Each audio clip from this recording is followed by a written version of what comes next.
Pranata, mahasiswa aktif semester 3 Universitas Bunda Mulia, jurusan Hospitality dan Pariwisata. Di video kali ini saya akan membahas mengenai makanan khas daerah Yogyakarta, yaitu brongkos. Brongkos itu apa sih? Brongkos ini merupakan jenis makanan berkuah yang masih banyak dijumpai di daerah Yogyakarta.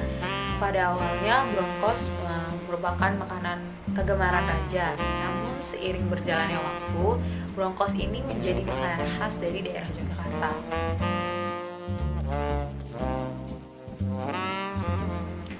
Nah, ciri khas dari masakan brongkos ini adalah dari kacang tolo. Selain itu, cita rasa yang diberikan dari masakan brongkos adalah gurih dan manis. Apabila ada teman-teman yang menyukai masakan pedas, teman-teman bisa menambahkan cabai rawit ataupun sambal.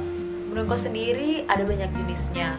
Ada brongkos daging sapi, brongkos daging ayam, serta ada brongkos yang tidak menggunakan daging sama sekali atau hanya menggunakan tahu kulit atau telur atau dan kuah.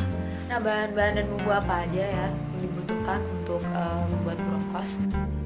Untuk bahan-bahannya sendiri ada daging. Seperti yang tadi sudah saya sebutkan, daging ini opsional, bisa menggunakan daging sapi, ayam ataupun tidak usah menggunakan daging sama sekali.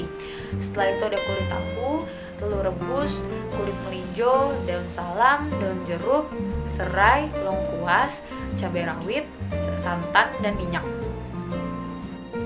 Untuk membuat bumbu halusnya kita membutuhkan bawang putih, bawang merah, cabai merah, kencur, gula merah, kluwek, ketumbar, dan terakhir kaldu.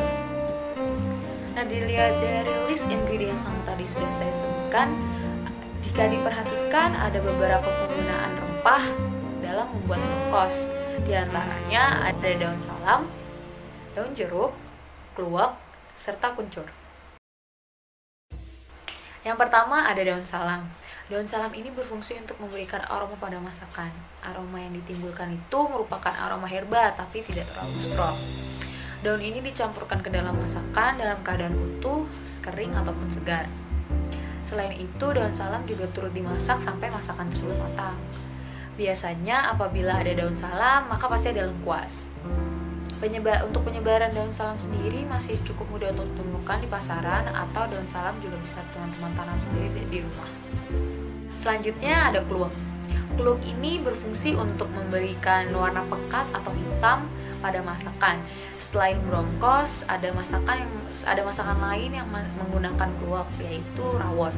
Yang dimanfaatkan dari kluwek ini adalah bijinya yang masih ada sabut biji.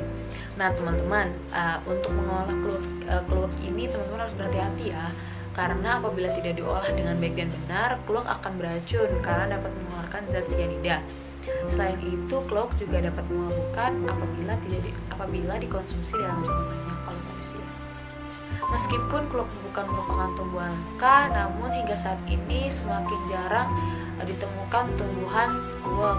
Tapi salah satu kecamatan di Jawa Barat melakukan komoditas dari pohon kluwek, lalu hasil panennya dikirim sampai ke Jawa Tengah.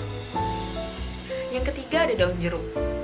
Daun jeruk ini berfungsi untuk memberikan aroma pada masakan serta berfungsi sebagai penyedap makanan.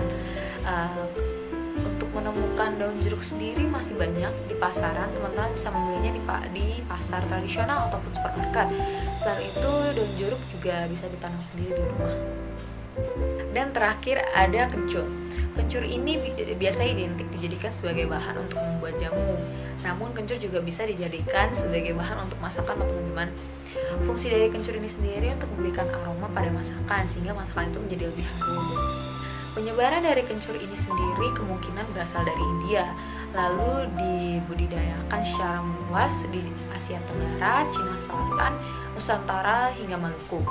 Sampai saat ini kencur masih cukup mudah untuk ditemukan di pasaran, dan kencur juga bisa ditanam di dalam pot atau kebun dengan cahaya matahari yang cukup, tidak terlalu basah dan setengah teraumi. Nah, teman-teman jadi lebih tahu kan mengenai keempat rempah tadi. Jika teman-teman belum mengetahui, bumbu itu memiliki karakteristik yang berbeda-beda loh.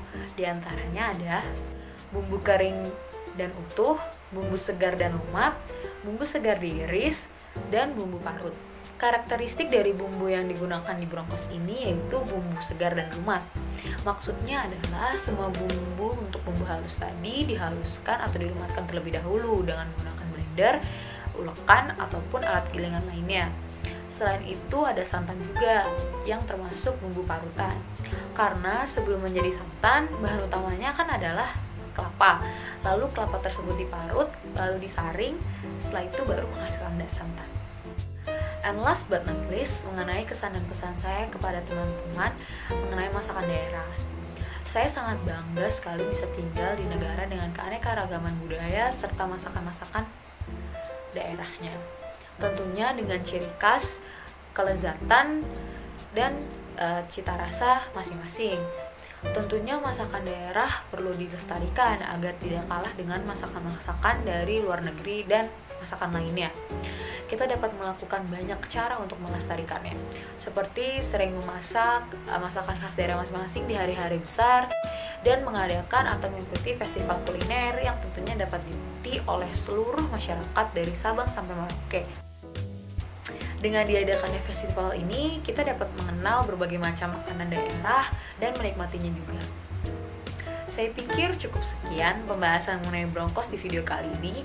Mohon maaf apabila ada perkataan yang kurang berkenan ataupun kurang jelas. Dan semoga video ini bermanfaat ya teman-teman. Thank you for watching and bye-bye.